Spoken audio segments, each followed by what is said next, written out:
ইদানিং চুলে রং লাগাতে, সাদা রং লাগাতে লাগাতে ক্লান্ত হয়ে যাচ্ছিল। খুব টেনশন হয়। যে মানুষগুলো সংসার সামলাতে পারে খুব ভালো করে, সেই মানুষগুলো সব থেকে বড় পলিটিশিয়ান। যে ছেলের গায়ে বেশি রক্ত থাকে, যে ছেলে বেশি মেয়েদের হ্যারাস করে, তাদেরই দেখি প্রেমে মেয়েরা বেশি পড়ে, আর তারাই হিরো। যখন ক্যামেরার সামনে ফ্রেম নিতে হবে, তখন আমাকে যে মানুষটা তো ভালোবেসেছে তার কথা ভেবে ফ্রেমের অ্যাঙ্গেল ছেড়ে দিলে চলবে না। আমাকে কেউ যদি বলে তুমি একটু ভারী হয়ে গেছো না, বাবা অনেক ধন্যবাদ, এখন না অসম্ভব একটা জট পাকানো হয়ে যাচ্ছে চারদিকটা। 25 বছরে পা দিল উইন্ডোজ, আর 2026-এ একেবারে নতুন বছরের প্রথম মাসে আগামী 23শে জানুয়ারি রিলিজ করছে ভানুপ্রিয়া ভূতের হোটেল। এবং ভানুপ্রিয়া ভূতের হোটেলেরই, আমি জানি না শাকচুন্নি বলবো না, পেতনি বলবো না, ব্রহ্মদৈত্য বলবো, তিনি আমার সঙ্গে রয়েছেন মানসী সিনহা। কি বলবো তোমাকে, বলো? পেতনি বল। পেতনি যেতে ঠিক আছে। এই ছবিটা না করতে পারলে কি হতো, কি চেঞ্জ হতো জীবনে? এই ছবিটা না করতে পারলে আমি বুঝতে পারতাম না যে আমি এখনো একটু আধটু গ্ল্যামারাস রোলে শ্যুট করি। এই ছবিটা না করলে আমি বুঝতে পারতাম না যে এখনো আমার চারপাশে আমার অনেক বন্ধুরা আছে। আবার এই ছবিটা না করলে এটাও প্রমাণ হতো না যে এখনো একটা ছবির অনেকখানি অংশ টেনে নিয়ে যাওয়ার মতো ক্ষমতা আমার আছে। আপাতত এই তিনটে, বাকিটা যেগুলো, ও মা আমার উইন্ডোজের সঙ্গে কি ভালো সম্পর্ক হয়ে গেল, ও মা, এসবগুলো ড্রামাটিক কথা, এগুলো সত্যি না, কারণ উইন্ডোজের সঙ্গে আমার খুবই ভালো সম্পর্ক। এই তিনটে হতো না, কারণ ইদানিং চুলে রং লাগাতে, সাদা রং লাগাতে লাগাতে ক্লান্ত হয়ে যাচ্ছিলাম, 1 নম্বর। আর 2 নম্বর হলো আপনার ভীষণ ইম্পর্টেন্ট একটা ক্যারেক্টার আছে, এইটা ছাড়া না ছবিটা হবে না। তাই হ্যাঁ, সে যে কি অসাধারণ, কদিন লাগবে, একদিন, ওইটার হাত থেকে মুক্তি পেলাম। হ্যাঁ, এই আচ্ছা, এই যে বলে যে পরিচালকরা যখন, মানে অভিনেতারা যখন পরিচালক হয়ে যায়, তারা যখন আবার অভিনেতা হয়, তখন একটা সমস্যা হয়। কোথাও গিয়ে মনে হয় যে আমি এটা একটু ঠিক করে করতে পারতাম। এইটা কাজ করে না, এটা করে না, কারণ আমি ব্যক্তিগতভাবে, আবারও বলছি, এটা ব্লকবাস্টার ছবি বানিয়ে আমি অনেক দিন আগে থেকে এটাই অভ্যস্ত, সুইচ অন সুইচ অফে। কারণ কি, আমি তো থিয়েটারটা করছি আমার নিজের 2.5 বছর বয়স থেকে। জ্ঞান হওয়ার পরে ওই থিয়েটার, পড়াশুনো, এই দুটোর মধ্যে আমাকে সুইচ অন সুইচ অফ অভ্যস্ত হয়ে যেতে হয়েছে। পড়তে বসে যদি ভাবতাম এই রোলটা এরম করে করা যায়, তাহলে পিঠে যেগুলো পড়তো সেইগুলোই এই জিনিসটাকে অভ্যস্ত করিয়ে দিয়েছে। হ্যাঁ, ফলে আমি ওটা খুব ভালো পারি। আমি যখন ডিরেক্টর, তখন আমি সব দিকটা দেখি, কিন্তু আমি যখন অ্যাক্টর, তখন আমি শুধু আমার রোলটা দেখি। এবং আমার একটা জিনিস হয়, সেটা হলো এত বড় একটা ঘরের মধ্যে যদি সবাই কথা বলে এবং সেখানে ডিরেক্টরও কথা বলে, আমার একটা কান ডিরেক্টরের দিকে থাকে। ফলে আমি তার কোনো কি বলবো অর্ডার আমি মিস করি না, তার কোনো গোপন ক্লিউ চুপটুক করে তিনি হয়তো বলে দিয়েছেন, আমি মিস করি না। এবং আমি জাস্ট ভুলে যাই যে আমি সিনেমা বানাতে জানি বা শিখছি, আমি এটা ভুলে যাই। আমি এইটুকু জানি, তখন আমার মনে হয় যে আমি একজন অ্যাক্টর, আমার কাজ ডিরেক্টরের থেকে পুরো জিনিসটা নিয়ে নেওয়া। ফলে আমার ওই প্রবলেমটা, আমার যতদূর মনে হয় তোমার রমকম ছবিতে তুমি অভিনয় করেছো, কিন্তু কমেডি হরর ছবিতে বোধহয় প্রথম নাকি? একদম। তো এই যে যারা ছিল এই ছবিতে, যারা অভিনয় করেছে, অনেকে তোমার বহুদিনের বন্ধু। কাঞ্চন মল্লিকের কথাই বলছি। কাঞ্চনদা যেভাবে নিজেকে নিয়ে হাসে, আমি খুব কম মানুষকে দেখেছি যে নিজেকে নিয়ে হাসতে পারে। সেটা কি হচ্ছিল, মানে ওই ব্যাপারটা ছিল? মানে হ্যাঁ, কারণ কি আমিও তো তাই। আমাকে কেউ যদি বলে তুমি একটু ভারী হয়ে গেছো না, বাবা অনেক ধন্যবাদ, খুব চেষ্টা করি তো যাতে কমে না যায়। এটা হতো কাঞ্চনের সঙ্গে আমার এটা রসায়নটা, যেটা বলে কেমিস্ট্রিটা একটু অন্যরকম। আমরা ভালো কথা বলা হচ্ছে প্রচন্ড ঝগড়া করি, নানা বিষয় আমাদের মধ্যে প্রচন্ড অশান্তি হয়, মারামারিও হয়েছে ওর সঙ্গে আমার। কিন্তু সম্প্রতিও একটা কারণে আমি ওর উপর ভীষণ বিগড়ে গেছিলাম।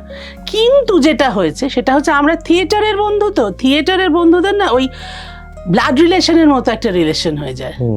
সেইটা ভাঙা খুব চাপ, সেটা আমরা দুপক্ষই বুঝতে পারছি যে ওইটা ভাঙা যাচ্ছে না, ওইটা রয়ে যাচ্ছে। আর ওটার নামই কিন্তু এই বয়সে এসে ওটার নামই হয়ে যায় বন্ধুত্ব। কিন্তু এইটা তো আরেকটা ব্যাপার রয়েছে, যে এই যে বিরোধিতার কথা বলছো বা এই ঝগড়াঝাটির কথা বলছো, কারণ তোমার পলিটিক্যাল একটা অ্যাফিনিটি যেই পার্টির প্রতি, সেটা একেবারে উল্টো। কিন্তু সেখানে একটা সময় হয়ে যায়, মানে অনেকেরই এরকম দেখা গেছে যে ফিল্ম ইন্ডাস্ট্রির কথাই বলছি, সে পলিটিক্যাল আইডিওলজি চেঞ্জ বলে তারা বন্ধু নয় এখন। ওই যে ওইটা বললাম, ওইটা আমাদের ভেতর থিয়েটারের কেমিস্ট্রি কাজ করেছে। থিয়েটারের কেমিস্ট্রিতে এরকম মতো আমরা দেখে বড় হয়েছি যে স্বামী স্ত্রী ঘরের কাজ করছেন, হয়তো রিহার্সালে আসতে তার 10 মিনিট দেরি হয়েছে, স্বামী তাকে ঢুকতে দেননি, কারণ স্বামী তখন ভুলে গেছেন যে উনি তার স্ত্রী। তখন তিনি ডিরেক্টর, উনি একজন অ্যাক্টর, উনি নিয়ম ভেঙেছেন। এটা দেখে আমরা বড় হয়েছি। কাজেই আমরা না কর্মজগৎ, ধরো আজকে কাঞ্চনের যে কাজকর্মগুলো, আমি রাজনৈতিক দিক দিয়েই বলছি, বা আমার রাজনৈতিক ভাবনা চিন্তা, সেগুলো কিন্তু ওর কর্মজগৎ। আমার যদি কর্মজগৎ নাও হয়, কারণ আমি সরাসরি রাজনীতিতে নেই, ও সরাসরি আছে, তাহলে ওটা ওর কর্মজগতের মধ্যে পড়লো। আমরা না এইটা ভীষণ রকমভাবে ভাগ করতে পারি। বন্ধুত্ব, কর্মজগৎ সম্পূর্ণ আলাদা। এবং ও যে ভাবনাটা নিয়ে আজকে রাজনীতিতে জয়েন করেছে, সেটা একমাত্র ও জানে ও কেন জয়েন করেছে। সেখানে ও যদি কিছু গোলমাল করে, সেখানে আমি আমার জায়গা থেকে তুমুলোকে এটা বলেছো কখনো? বহুবার হয়েছে, সেটা ও জানে। কিন্তু সেটা বন্ধুত্ব নষ্ট হয়নি, কারণ বন্ধুত্বটার সঙ্গে কর্মজগতের কোনো লিঙ্ক নেই। ওর কাজের জায়গায়ও করেছে, আমার সেটা খারাপ লেগেছে, আমি বলেছি, কিন্তু শেষ পাতে আমরা কিন্তু ওই বন্ধু। ওই দেখা হলে কিরে কেমন আছিস, মেয়ে কেমন আছে, বউ কেমন আছে, কাজকর্ম কি, এটা চলবেই, শরীর কেমন আছে, এটা চলবে। কখনো আমার মাথায় তখন আসে না যে এই ছেলেটা এই কথা বলেছিল আমাদের সম্বন্ধে, বা আমি ওকে বলেছিলাম। ওরও নিশ্চয়ই মাথায় আসবে না, যদি আসে আমি জানি না, সেটা ওই ভালো বলতে পারবে। কিন্তু আমার ওর রেসপন্স দেখে কখনো মনে হয়নি যে এটা ও মানে ব্যক্তিগত সম্পর্কটাকে কোথাও। ভানুপ্রিয়া ভূতের হোটেলে কতটা পলিটিক্স আছে? মারাত্মক আছে। তার কারণ আমার বাবা একটা কথা বলতেন, যে যে মানুষগুলো সংসার সামলাতে পারে খুব ভালো করে, সেই মানুষগুলো সব থেকে বড় পলিটিশিয়ান, কারণ সংসারের মতো পলিটিক্স আর কিছুতে নেই। হ্যাঁ, তো ভানুপ্রিয়া ভূতের হোটেল পুরোদস্তুর একটা ফ্যামিলি, স্ক্রিপ্টেও তাই। একটা মানুষ একা থাকে, তারপর তার সঙ্গে আরও মানুষ যোগ হয়, যত যোগ হয় ফ্যামিলি বাড়ে। এখানে প্যারালালি দুটো ফ্যামিলি আছে, তো একটা ভূতের ফ্যামিলি, একটা যারা এখনো বেঁচে আছে জীবন্ত মানুষদের ফ্যামিলি। এই দুটো ফ্যামিলিকে ফ্যামিলির লোকজনেরা কিভাবে ট্যাকল করছে, এবং আস্তে আস্তে দুটো ফ্যামিলির মধ্যে যে বন্ডিং তৈরি হচ্ছে, কিভাবে হচ্ছে, এটা আমার মনে হয় একটা অসম্ভব একটা অঙ্কের ব্যাপার। আর রাজনীতি মানে তো অঙ্ক। আর তুমি রাজনীতিটা সামলেছো এরকম ভাবে? না, আমি স্ক্রিপ্টের রাজনীতির কথা বলছি। আমি স্ক্রিপ্টের রাজনীতির কথাই বলছি। মানে স্ক্রিপ্টের রাজনীতি তো আমার সামলাতে হয়নি, ডিরেক্টর সামলেছে, রাইটার সামলেছে। আমার কাছে তো বলা, কোনো ডায়লগ খারাপ লাগলে আমি বলতাম। আমি এমন কখনো নই যে স্ক্রিপ্টে আছে বলে বা ডিরেক্টর বলতে বলছে বলে আমি বলে দেবো। মানে তুমি বিশ্বাস করলে তুমি সেই কথাগুলো বলতে। এবার এই স্ক্রিপ্টে অবিশ্বাসের কোনো জায়গা আসেনি। যদি আসতো আমি সঙ্গে সঙ্গে বলতাম, তারপর আমি বলতাম না যে আমাকে তো ডিরেক্টর বলতে বলেছে তাই আমি বলেছি, ও লাইনে আমি নেই, সে সবাই জানে।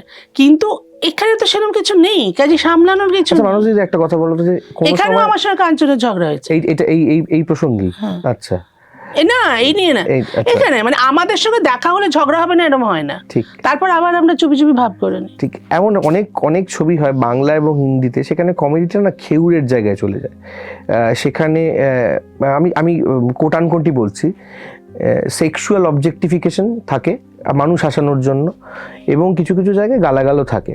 তুমি কিভাবে দেখো এরকম ছবিকে? এখন তো মানুষের দৃষ্টিভঙ্গিটাই পাল্টে যাচ্ছে। এখন তো যে ছেলে বেশি খুন খারাপি করে, যে ছেলের গায়ে বেশি রক্ত থাকে, যে ছেলে বেশি মেয়েদের হ্যারাস করে, তাদেরই দেখি প্রেমে মেয়েরা বেশি পড়ে, আর তারাই হিরো। তো আমার সঙ্গে সেদিন একটি ছেলের কথা হচ্ছিল এই নিয়ে, সে স্কুলে মারধর করে এসেছে, এবং সে না আমাকে উদাহরণ দিচ্ছিল অ্যানিমেল বলে একটা ছবি, যেখানে রণবীর কাপুর। আমি তখন বললাম, শোন, এই অ্যানিমেল ছবিটা করার জন্য রণবীর কাপুর যে পরিমাণ টাকা পেয়েছে, তুই স্কুলে মারামারিটা করার জন্য তো তার 0.1 টাকাও পেলি না। এই যে রিয়েলটাকে গুলিয়ে ফেললি, ও বাড়িতে যাবে, বাড়িতে কারোর সঙ্গে এরকম করবে না, আর তুই এটা করলি, আর একটু বেশি করলি, তুই থানায় যাবি, সেখানে থানার লোকেরা তোর সঙ্গে কিন্তু ওর মতো বিহেভ করবে, তোকে মেরে তো রক্ত বার করে দেবে। মুশকিলটা হচ্ছে এইটা, যে এখন তো মাথার মধ্যে সব গুঁজে দেওয়া হচ্ছে। এক বলা হচ্ছে তুমি যাই করো না কেন তোমার কোনো প্রবলেম নেই, তুমি পড়াশুনো না করলে প্রবলেম নেই, তুমি এরকম গুন্ডা মাস্তান হয়ে গেলে কোনো প্রবলেম নেই, সেটা টিভিতে বলা হচ্ছে, সেটা রাজনৈতিক প্রেক্ষাপট থেকে বলা হচ্ছে, পরিস্থিতি এরকম করে দেওয়া হচ্ছে। আমার খুব টেনশন হয়, খুবই টেনশন হয়, কারণ আমাদের তো হয়ে গেল যা হওয়ার, তোমাদেরও তো হওয়ানোর বাকি আছে অনেক কিছু। আমার হওয়ানোর আছে, আমার তো দুটো ছেলে মেয়ে আছে, সেই দুটো ছেলে মেয়েকে কোথায় রেখে যাব সেইটা ভেবে খুব টেনশন হয়। তোমার মনে হয় যে এই যে ভানুপ্রিয়া ভূতের হোটেলের মতো ছবি হচ্ছে, যেখানে বারবার উইন্ডোজের যেটা প্রথম থাকে, যেটা ওই থাকে না যে ইনগ্রেডিয়েন্টস একটা প্রোডাকশন হাউসে, যে এইগুলো আমরা পাবোই একটা হাউস থেকে, সেরকম মনে হয় উইন্ডোজের কাছে যেটা থাকে সেটা হচ্ছে ফ্যামিলি ওরিয়েন্টেড। এই একটা ভালো ছবি আসছে, 23শে জানুয়ারি মুক্তি, বড় সিনেমা হলে লোকজন যাবে, এইগুলোর মধ্যে থেকে যখন সে সিনেমা হল থেকে বেরিয়ে রিলস দেখবে, সেখানে সে ক্রিঞ্জ কন্টেন্টই দেখবে। এইটা একটা কোথাও গিয়ে মনে হয় না যে একটু একটু ভয় পাওয়া হয় না? যেই কন্টেন্ট গুলো একেবারে স্থূল, যেই কন্টেন্ট গুলো ভীষণ পুয়ার। দেখো, আজকে হয়তো আমার কোনোটাকে মনে হচ্ছে স্থূল, আমার কোনোটা মনে হচ্ছে পুয়ার, কিন্তু সবার ওপরে তো ব্যবসাটাকেও তুমি অস্বীকার করতে পারবে না। হ্যাঁ, এখন একটা ছবিকে ব্যবসা করতে গেলে ইনিশিয়ালি তোমাকে সেই মানুষগুলোকে হলে নিয়ে আসতে হবে। হলে নিয়ে আসার জন্য তোমাকে কিছু তাদের পছন্দসই কন্টেন্ট ক্রিয়েট করতে হবে। এবার সেটা যদি তোমার বিবেককে বা তোমার ভাবনাকে বা তোমার সংস্কৃতিকে আঘাত না করে যতক্ষণ হচ্ছে অতক্ষণ অবধি এখন আমাদের মেনে নিতে হবে। হ্যাঁ, সেটা যদি আমাদের সংস্কৃতিকে বা আমাদের বিবেককে আঘাত করে, তা সত্ত্বেও যদি আমরা সেইটা নিয়ে লাফালাফি করব বলে মনে করি, তাহলে আমি তো কখনোই বলবো সেটা বাঞ্ছনীয় নয়, সেটা তো আঘাত করবে বটেই। সম্প্রতি এই জাতীয় একটি জিনিস দেখলামও, তাই নিয়ে আমি যথেষ্ট বিরক্ত হয়ে আছি, যাকে সে আলোচনাটা। তো এইগুলো এখন না অসম্ভব একটা জট পাকানো হয়ে যাচ্ছে চারদিকটা। তো হ্যাঁ, নো ডাউট, দেখো আমাদের ছোটবেলায় আমরা যে প্রচুর হিট ছবি দেখেছি, সব বড় বড় পোস্টার ঝুলতে, তখন তো মোবাইলই ছিল না, তার কিসের কন্টেন্ট কিসের কি, তা সত্ত্বেও তো ছবির হিট হতে আটকায়নি। আমাদের ছবির কিসের কি মোবাইল ইয়েতে ছিল, আমাদের তো ওই রকম কিছু কন্টেন্ট ছবিতেই ছিল না, কিন্তু তা সত্ত্বেও তো ছবিটা মানুষ দেখেছেন, ভালোবেসে দেখেছেন। আবার তুমি যদি বলো যে তাহলে কি দেবে না, যদি 4টে ছবি একসঙ্গে রিলিজ করছে, সেখানে 3জন দিচ্ছে, তখন তো আমার কম্পিটিশনে পা মেলাতেই হবে।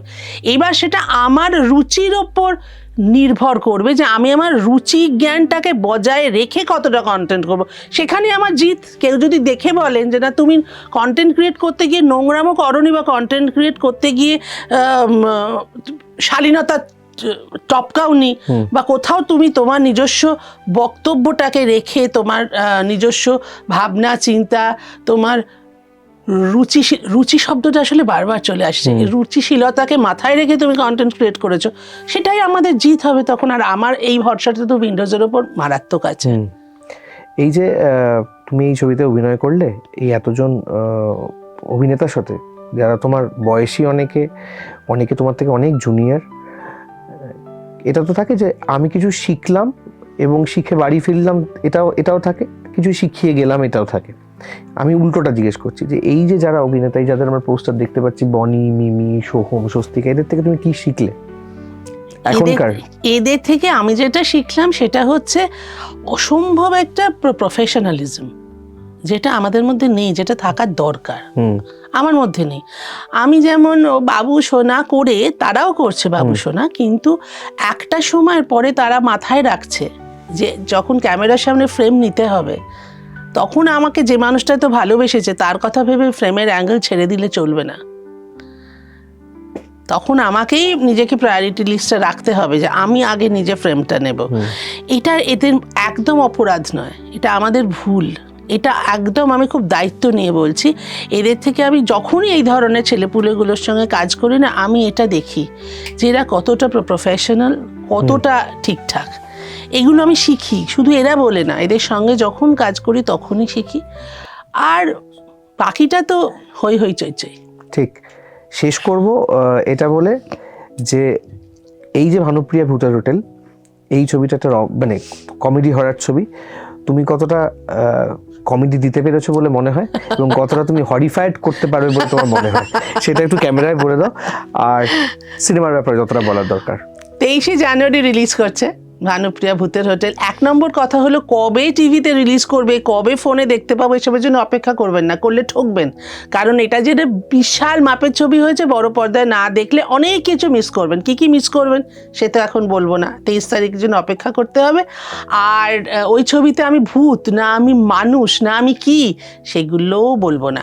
শুধু এইটুকু বলতে পারি, আমাকে স্ক্রিপ্টে একটা খুব ভালো জায়গা দেওয়া হয়েছে, আমি খুব চেষ্টা করেছি সেই জায়গাটা যতটা সম্ভব পারা যায় ডিরেক্টরের কথা শুনে, স্ক্রিপ্ট মেনে অভিনয় করার। অনেক দিন বাদে একটা বড় ছবিতে ভালো চরিত্রে অভিনয় করছি। আপনারা আসুন, দেখুন, আপনাদের ভালোবাসা, বিশ্বাস, ভরসা সব নিয়ে চলে আসুন। আর আপনারা এরকম অনেক সাক্ষাৎকার, আড্ডা, আলোচনা দেখার জন্য দ্য ওয়ার্ল্ড সাবস্ক্রাইব করুন। আমার সঙ্গে ক্যামেরা শুভটিক, আমি শুভঙ্কর, দ্য ওয়ার্ল্ড।